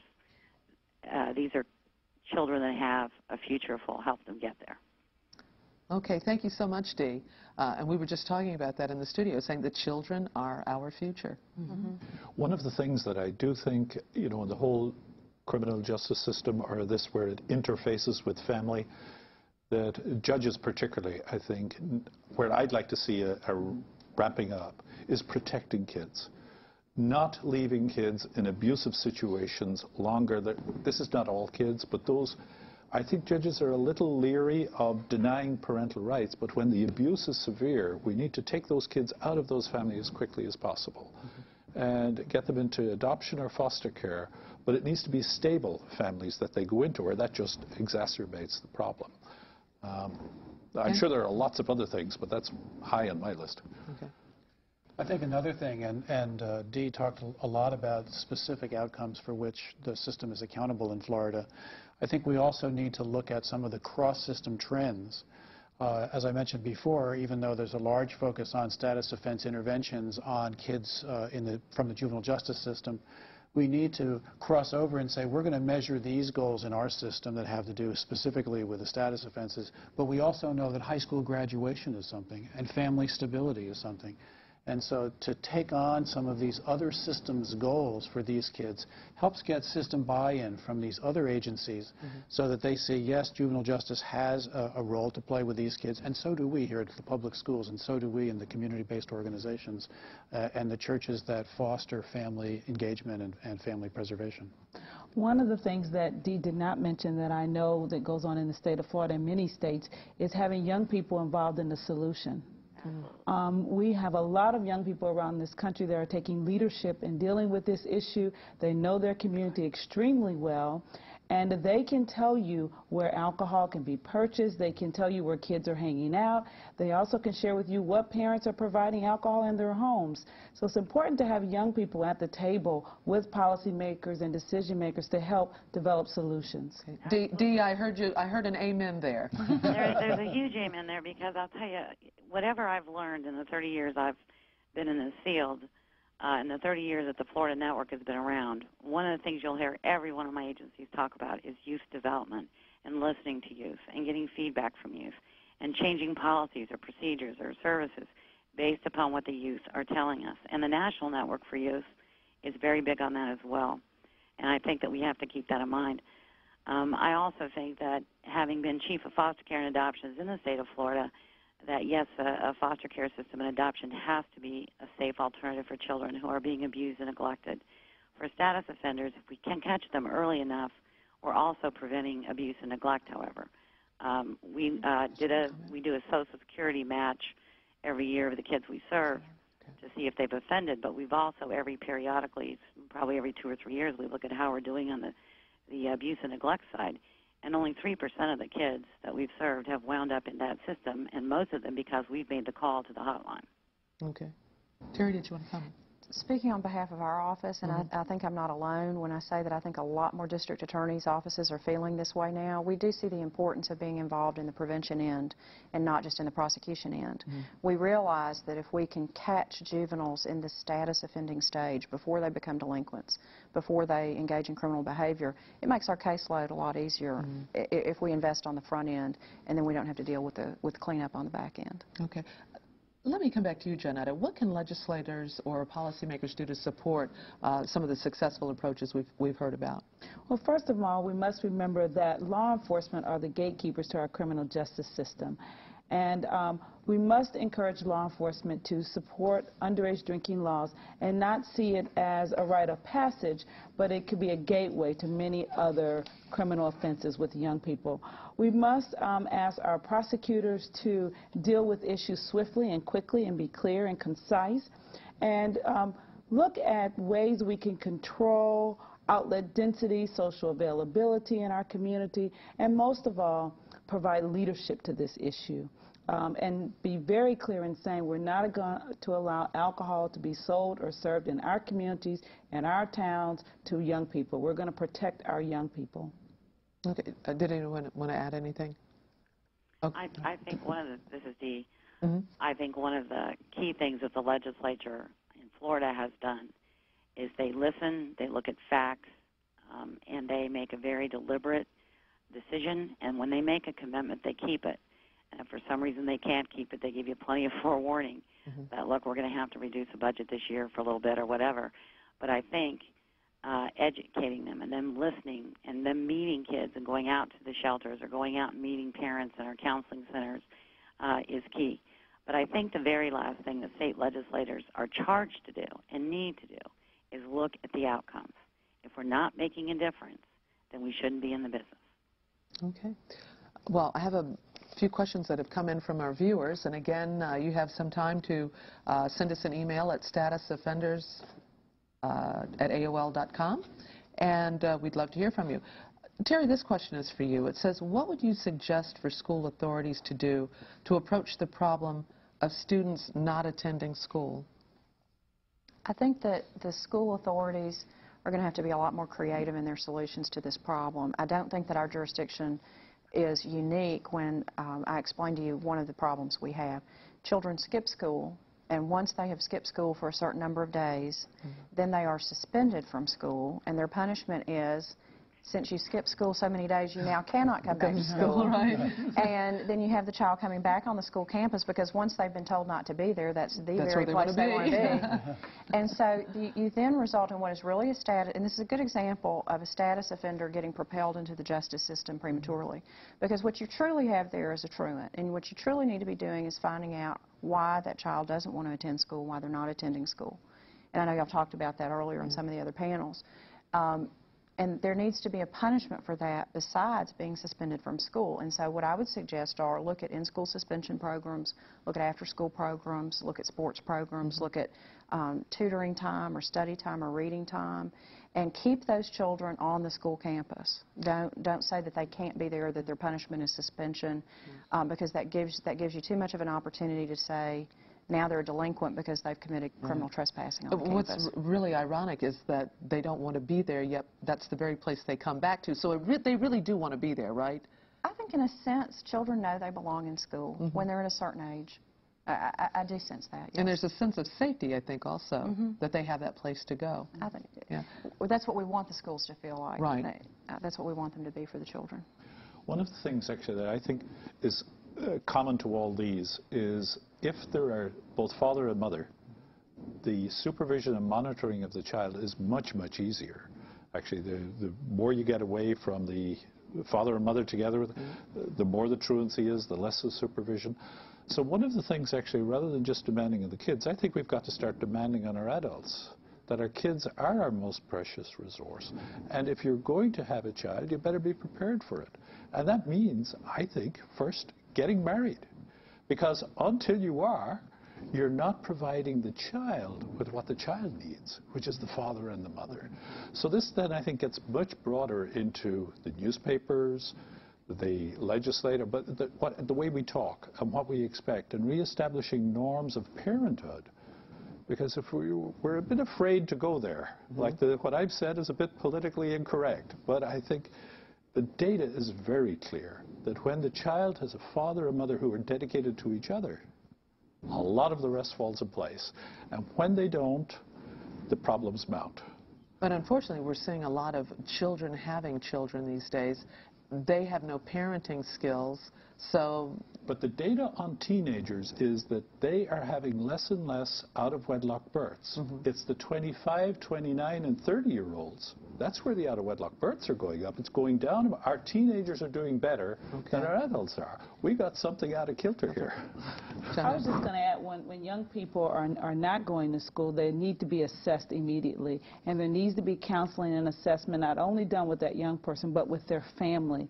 Because there are a lot of early preventive things that could go on, maybe with a single parent, that could help in developing those positive relationships that provide support to that young person in attending school and doing well. One of the questions, I'm sorry, Ken, go ahead. You want to say something? Just that with No Child Left Behind legislation in place, every school is under an obligation to engage parents at school. Right. And in fact, No Child Left Behind has a very good set of expectations and outcomes that they want.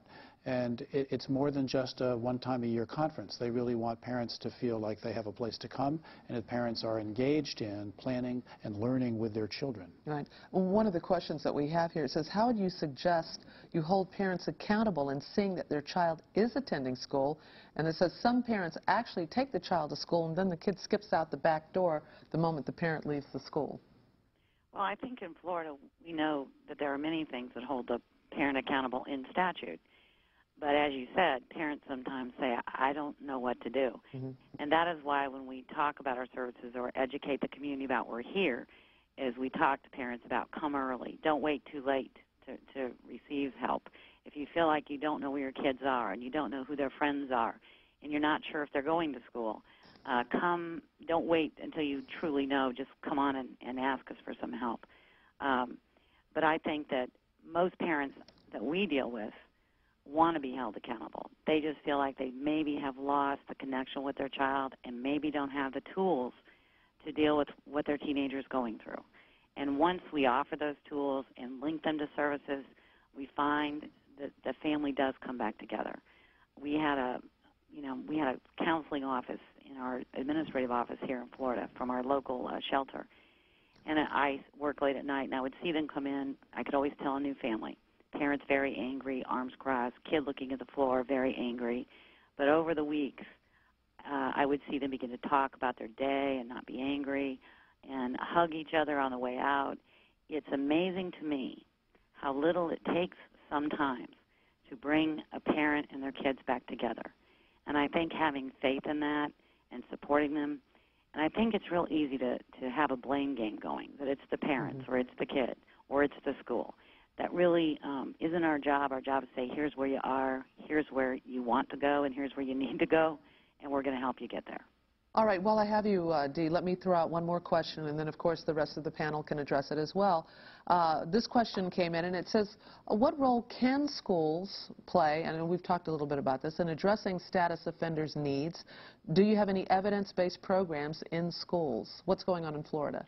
Well, actually, many of our counselors are placed in a school, or they work very closely with the school social worker, and they work very closely with the school resource officer.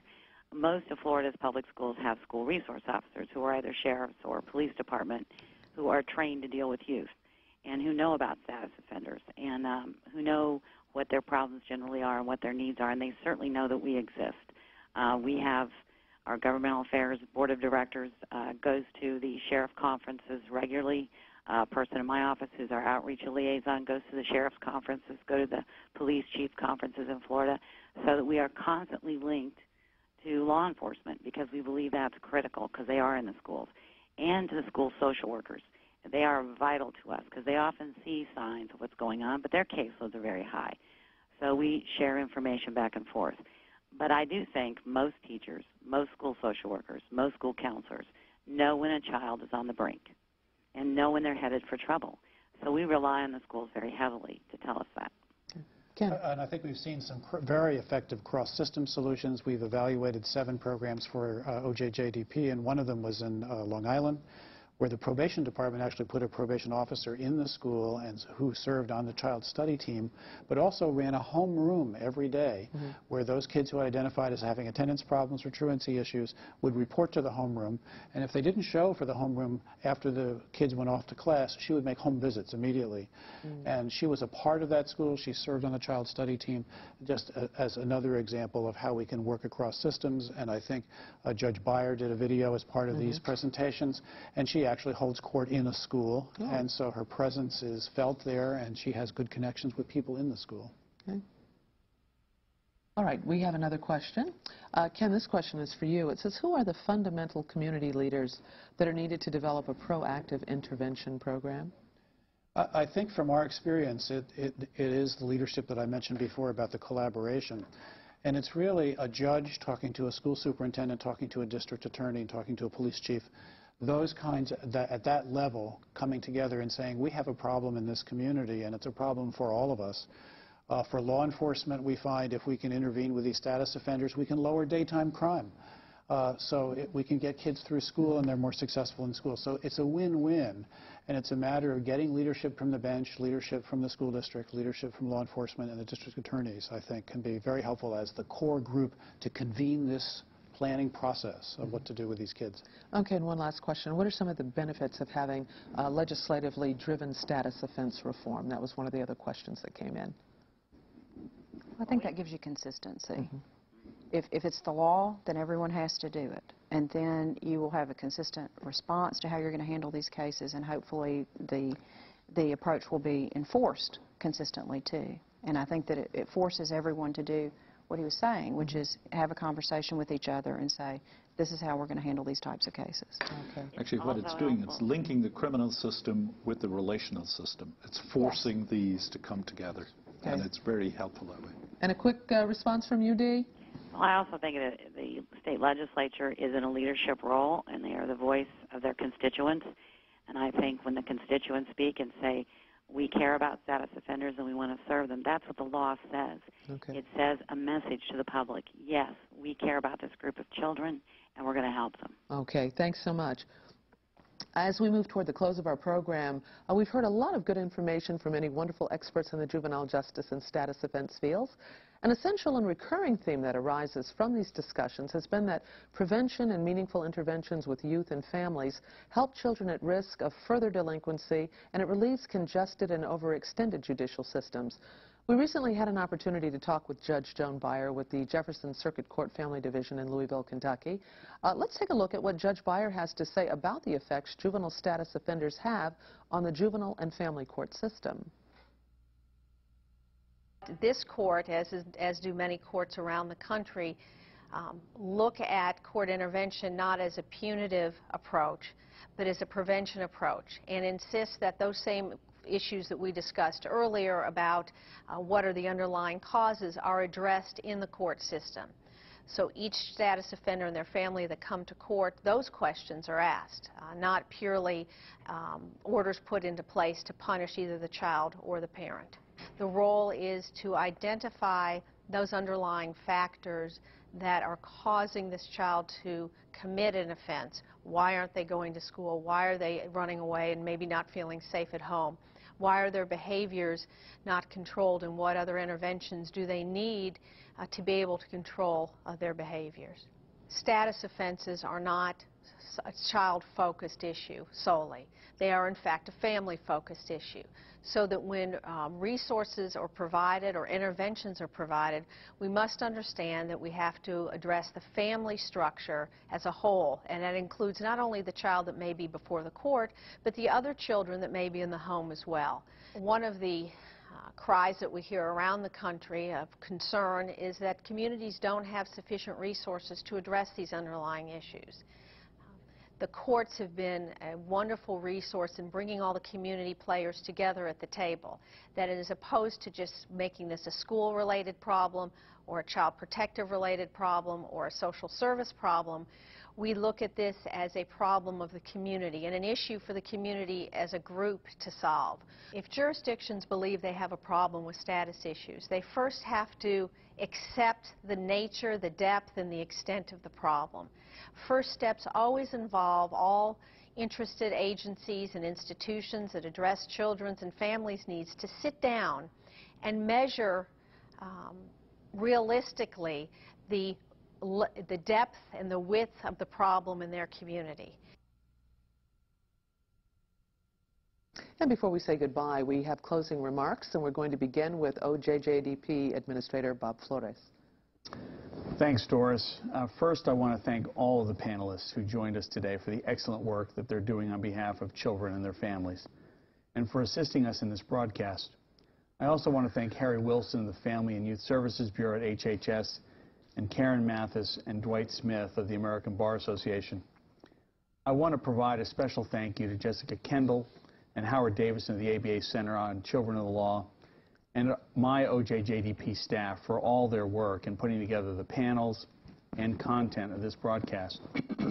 I also want to thank you for joining us.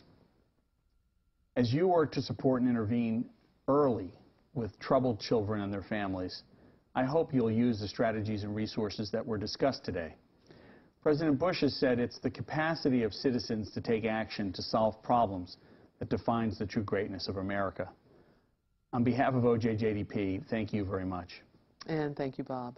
And now for closing thoughts from Dwight Smith, Chair of the ABA Commission on Youth at Risk. Dwight? Thank you, Doris.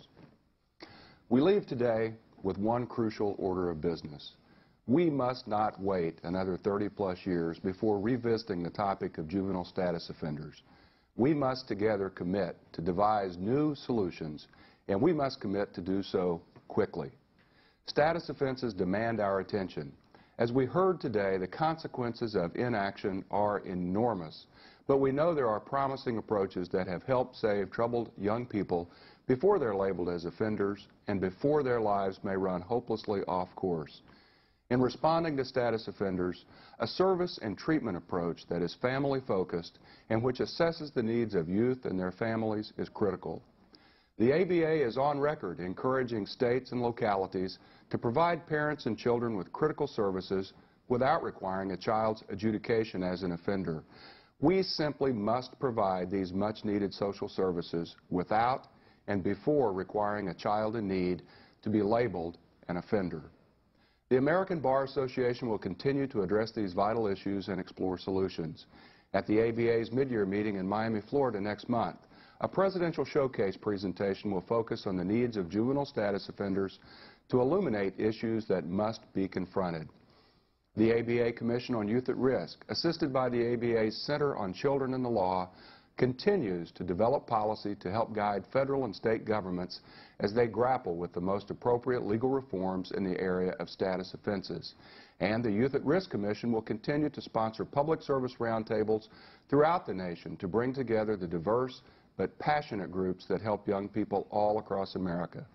We sincerely thank the Justice Department and the Department of Health and Human Services for joining us in these monumental efforts.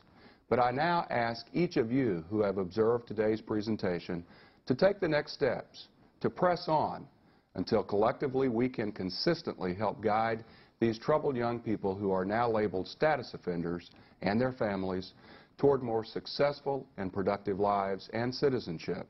Our children and our future demand no less than our absolute best. Thank you. And I'd like to thank you all for being with us. And thank you to all of the guests who appeared on this program today for all of your efforts and your commitment to sharing this vital information. We say thank you. I'd also like to thank all of you who tuned in to view this broadcast. Please refer to your participant guide for a full listing of resources surrounding this topic. And this reminder, today's program will be available to view on demand as a video archive. DVDs of this program are available from the Juvenile Justice Clearinghouse. You may order your copy at www.ncjr.gov. The catalog number for this DVD is 216888, and the cost is $5.